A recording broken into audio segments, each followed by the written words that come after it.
Esses dias o meu filho quebrou o braço na escola e, por episódios e eventos e desdobramentos dessa, desse acidente que se deu com ele no colégio, eu lembrei de um problema do direito tributário brasileiro grave e resolvi fazer esse vídeo a respeito dele porque há uma relação entre os dois assuntos. O problema diz respeito às obrigações acessórias. Os vídeos aqui do canal que comentam os artigos do CTN, no quadro Dissecando o CTN, já se comentaram os artigos do Código Tributário que tratam das obrigações acessórias e já se mencionou, ainda que brevemente, um pouco sobre esse assunto. Mas o que é importante saber sobre isso? Obrigações acessórias são aquelas obrigações tributárias que não são obrigações de pagar, são obrigações de fazer ou de não fazer. E talvez por isso essas obrigações acessórias, às vezes, elas não recebem a mesma atenção que recebem as obrigações principais. As obrigações principais, elas têm recebido muito mais atenção da doutrina, da jurisprudência, do que as acessórias. Mas as obrigações acessórias, elas representam um custo muito alto para os contribuintes. E um custo que tem um problema, tem uma desvantagem, que é o fato de que ele às vezes é um custo oculto, é um custo que traz um componente surpresa para o contribuinte. E por quê? Fica aqui com a gente nesse vídeo que você vai entender o motivo. O que acontece é assim: as obrigações acessórias são, como disse, obrigações de fazer, não fazer ou tolerar. Então, a obrigação de permitir que o fiscal entre no estabelecimento da empresa e fiscalize os seus livros e documentos, preencher formulários, preencher uma declaração. Aquele contribuinte que, pessoa física, baixa o aplicativo do imposto de renda, preenche a declaração de bens e rendimentos, a declaração de ajuste, e informa, transmite pela internet essa declaração, esse contribuinte ele está cumprindo uma obrigação acessória. Ainda que ele não tenha imposto a pagar, ele tem que entregar a sua declaração. E ela é acessória, se diz acessória, não porque exista uma acessoriedade entre cada obrigação acessória e uma obrigação principal específica. A acessoriedade das obrigações acessórias, ela diz respeito, ela guarda pertinência às obrigações principais como um todo.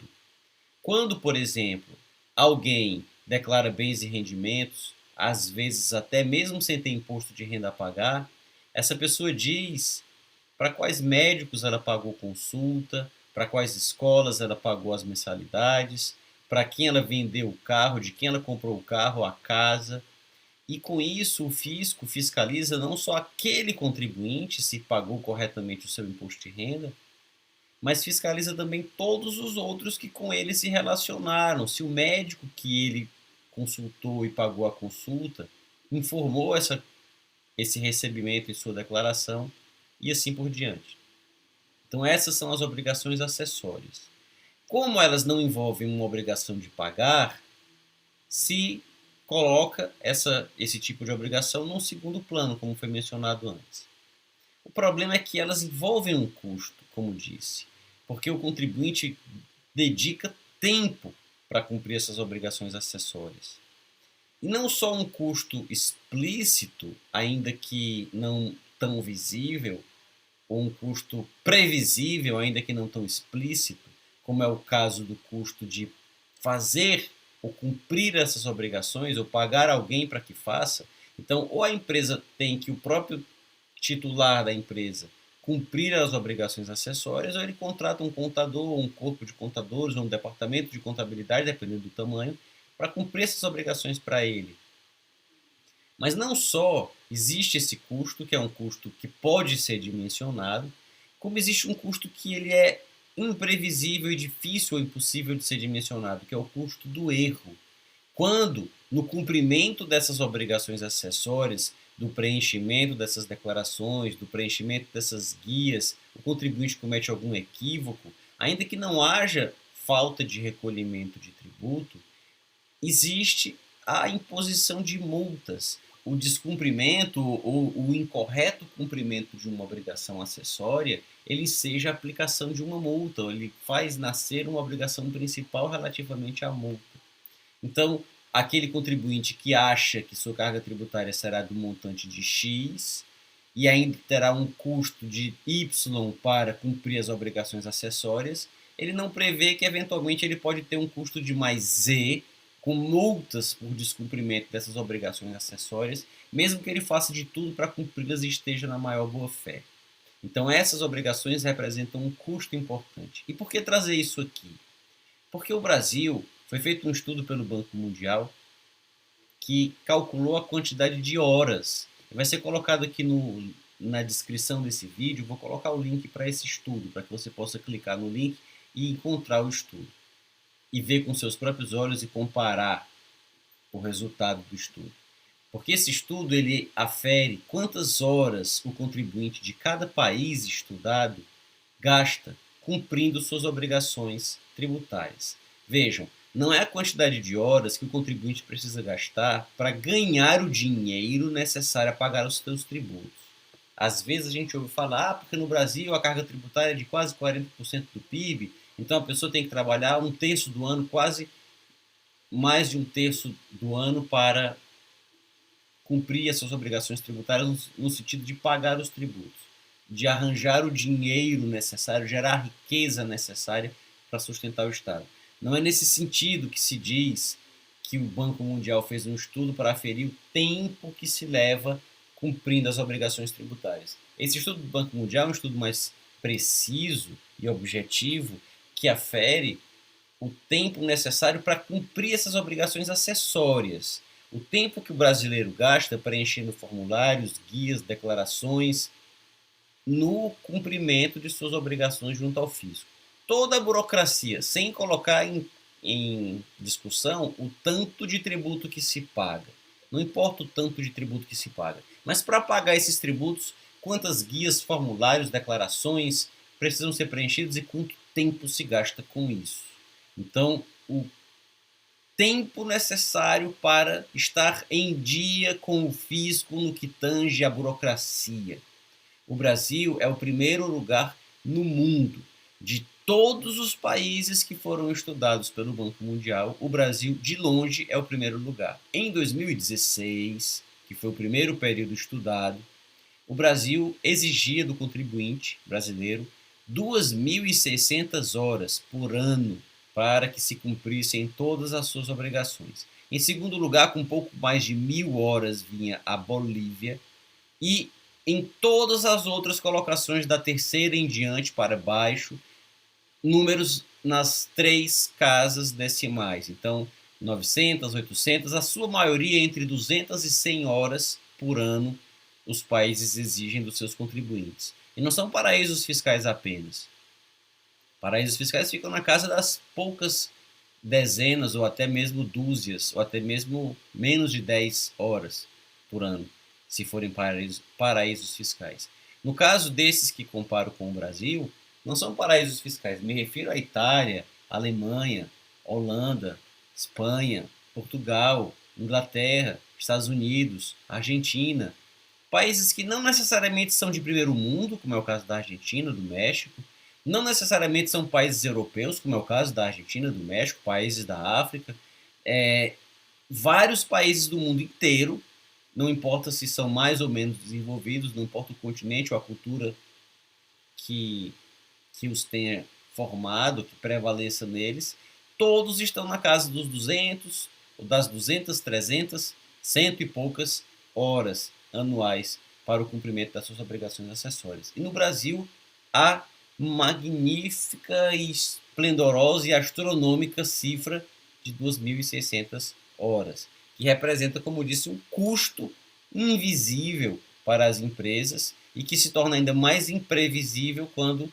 essas burocracias são descumpridas, ainda que de boa fé, reclamando a aplicação de multas.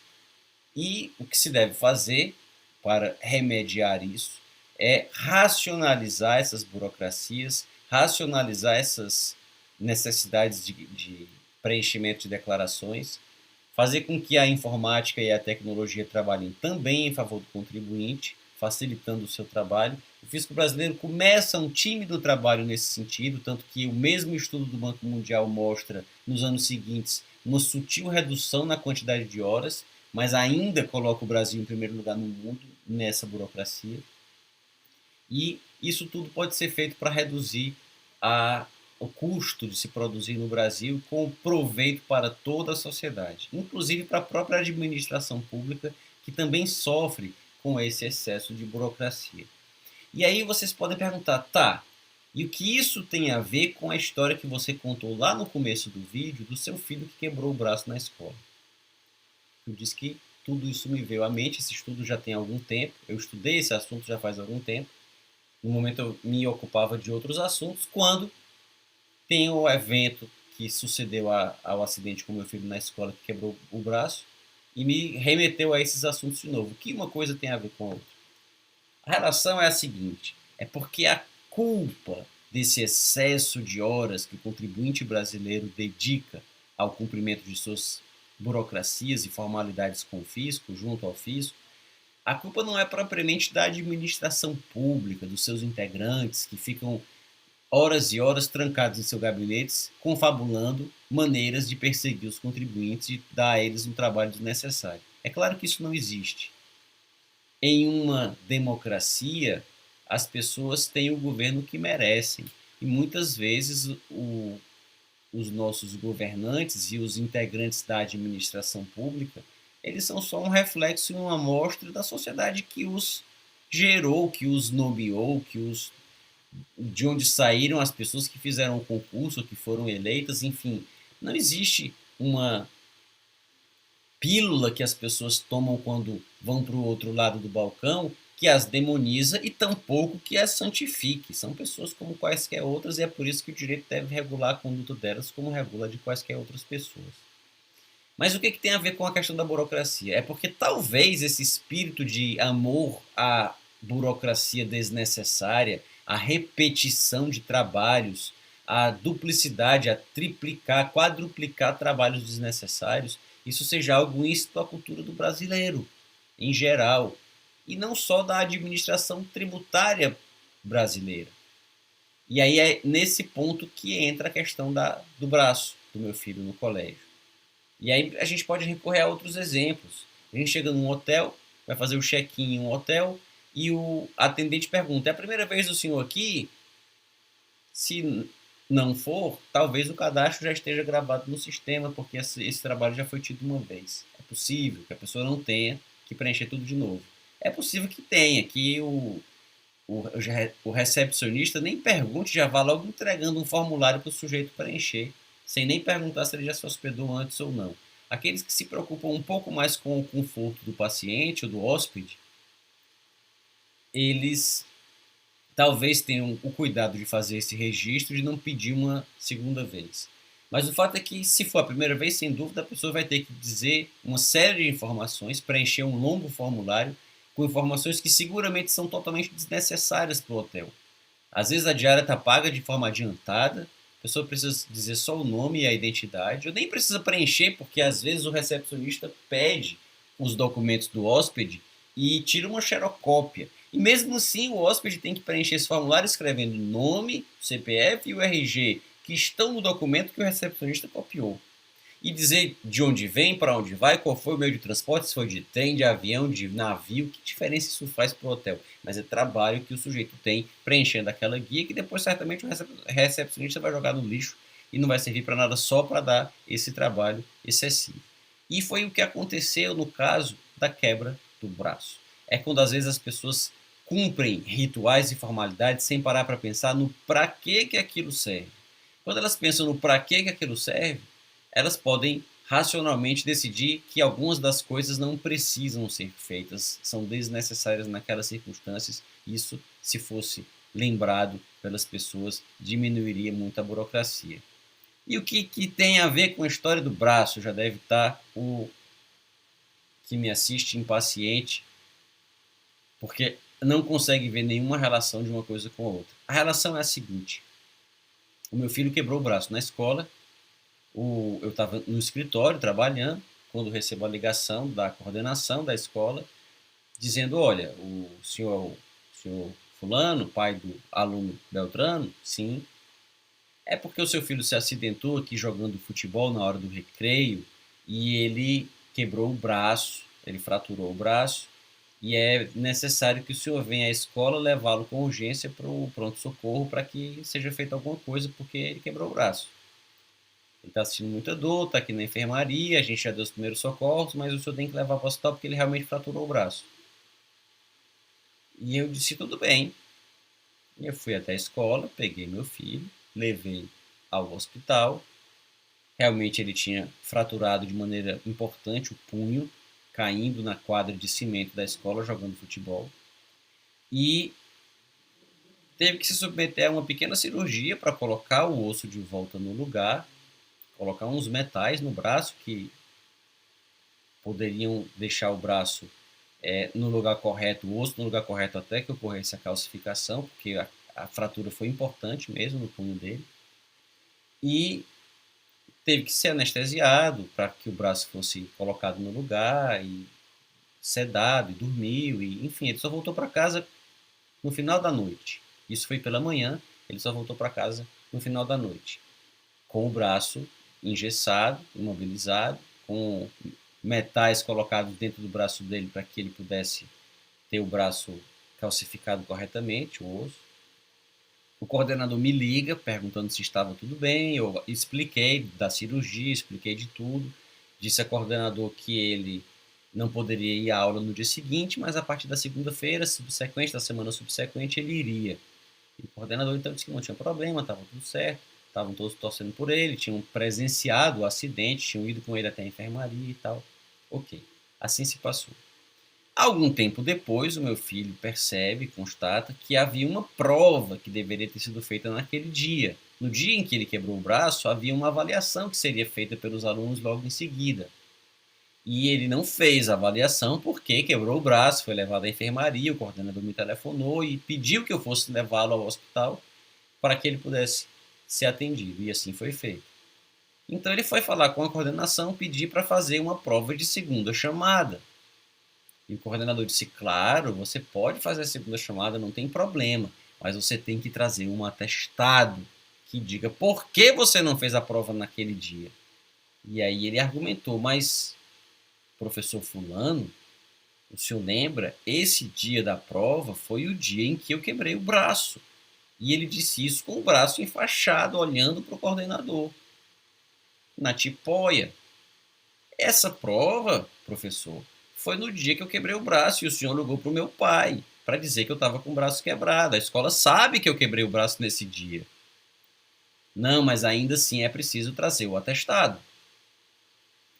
Então, isso mostra que nós estamos aí diante de uma burocracia absolutamente sem sentido. Qual a razão de ser de um atestado?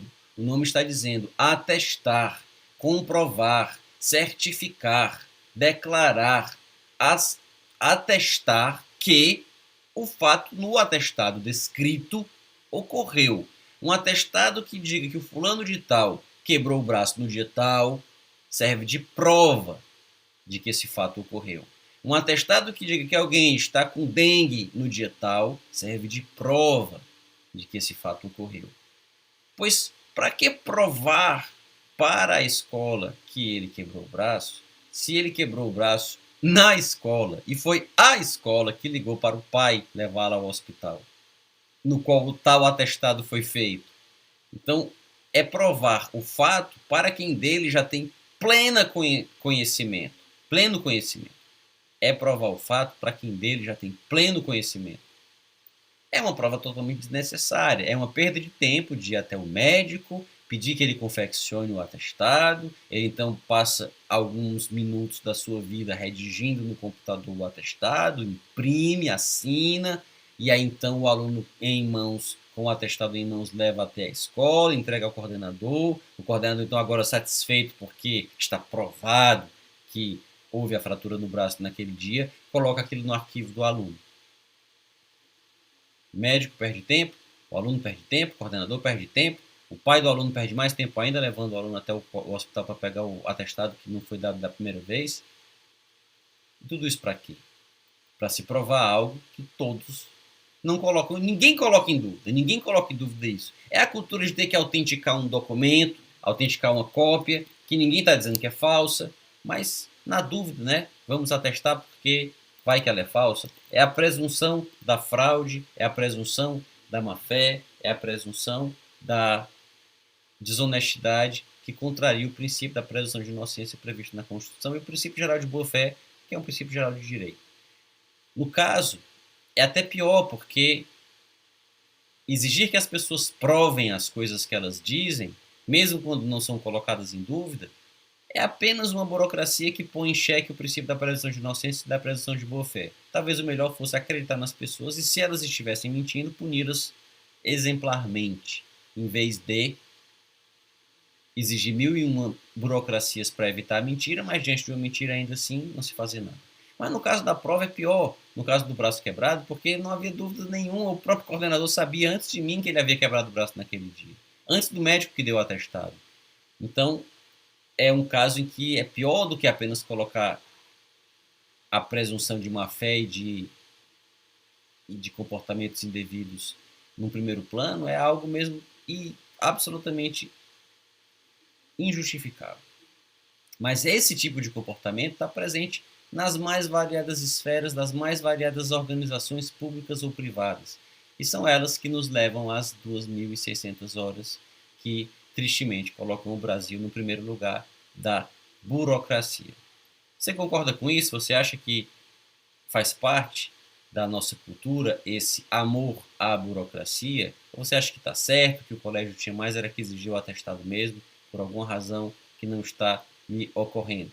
Deixe aqui nos comentários o seu posicionamento. Não se esqueça de se inscrever no canal para acompanhar os próximos vídeos e de curtir esse vídeo para informar o algoritmo do YouTube que ele pode ser interessante para pessoas que têm um perfil parecido com o seu.